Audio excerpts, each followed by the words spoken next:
Hello everyone, it's Yasmin from Moving Beyond Family Struggles, and today I want to address what I believe to be a huge topic and a huge area of focus, which is reconciliation.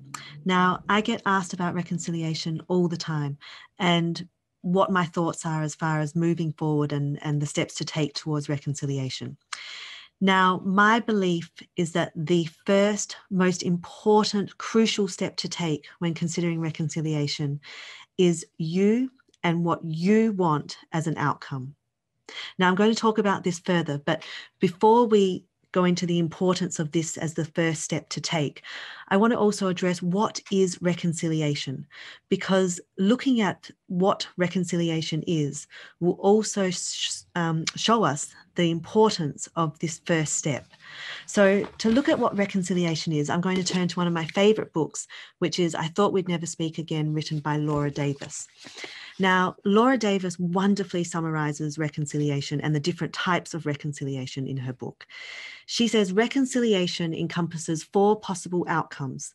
The first is reconciliation that is deep and transformative, in which intimacy is established or re-established, past hurts are resolved, and both people experience closeness, satisfaction, and renewed growth in the relationship.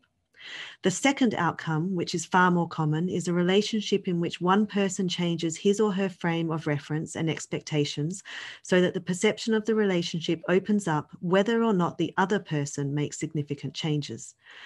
In the third, much about the relationship remains unresolved and ambivalent feelings persist, yet both people agree to disagree and establish rules that enable them to have a limited but cordial relationship. The final outcome is realizing that no viable relationship is possible with the other person, and that our only option is to find resolution within ourselves. Although this alternative is not the one that most people would choose, it too can bring peace. Now, I love her summarization of reconciliation because it really effectively shows that there are different outcomes to achieve and different possibilities that we have. Now, it also shows that because there are different outcomes in reconciliation, there can be so many different paths to take. So again, this comes back to what I believe to be the first most important step to take, which is to stop and take time to consider what outcome you want. Now, an exercise that I liken this to is it's like going to the grocery store without a list and thinking that you have to prepare for a meal. Well, what meal are you preparing for? Is it breakfast, lunch, or dinner? Is it a wedding banquet? Is it a birthday party for a 3-year-old? Is it a 3-course amazing dinner for your partner with champagne and chocolate and all the fancy bells and whistles? Each meal that you prepare for is going to require different ingredients and different focus. And going to the grocery store without a list, without this focus, is going to take so much more time and effort. You'll find yourself browsing the aisles, picking up items, thinking, is this going to work for me? Is this something I could use? The same is true of reconciliation. If we don't know what outcome we are working towards, we're going to spend so much extra time and energy and not necessarily being successful. Just like all areas of therapy and counseling and help, there are so many options available to us. There are so many different steps to take. And if without focus, we're going to be listening to everything. We're going to be thinking, can this work for me? Should I try this? Does that make sense? Should I attempt this? Should I attempt that? Should I do this? Should I focus on that? Without focus, we're wandering around aimlessly, hoping that we're going to stumble across something that works. So I hope you can see that the real first step to take is to take time and think about what outcome you want, because this varies for each of us.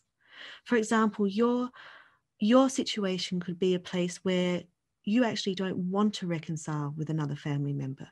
And in this case, reconciliation is going to be within yourself and finding peace in the situation and finding peace within your life.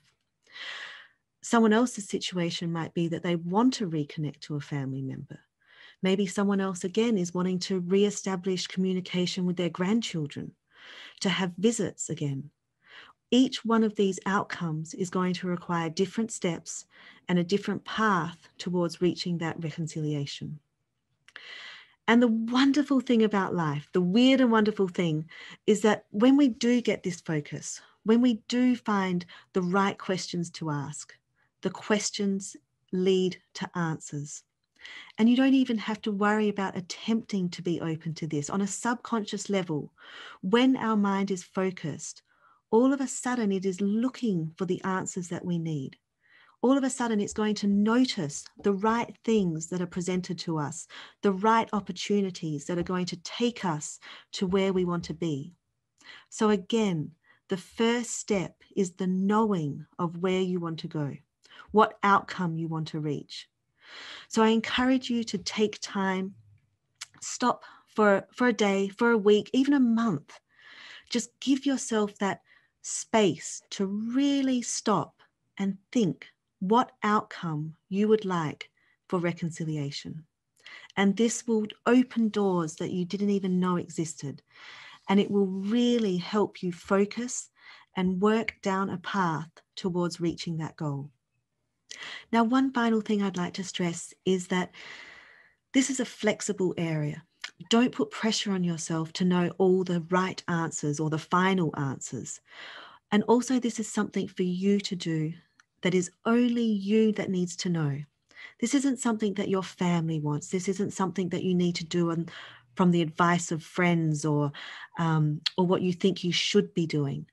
This is to really listen to your inner voice and your heart in thinking what it is that you want, what outcome you want to work towards. Now, the other thing is that this isn't set in stone. Like everything in life, it is a work in progress. And going back to Laura's book, she wonderfully, in regards to reconciliation, says the following: with human relationships, nothing is ever final. We cannot be sure how things will end until both people are dead. There are always surprises, unexpected twists, moments of grace. If we approach reconciliation with an intention to stay open and see what is possible, there are few limits to what might happen. So again, nothing is set in stone, but to start with, think about where you are now, how the situation is, and what outcome you want to achieve. And from that focus, you will find a path that will be perfect for you and the outcome you want to reach. So thank you for joining me. I will be doing more videos talking about the different areas of reconciliation and the different steps to take. But for now, really, I do believe that the first, most crucial and important step is to take time to think about how you feel, what you want, and what outcome you want to work towards. Thank you for joining me, and I look forward to more discussions.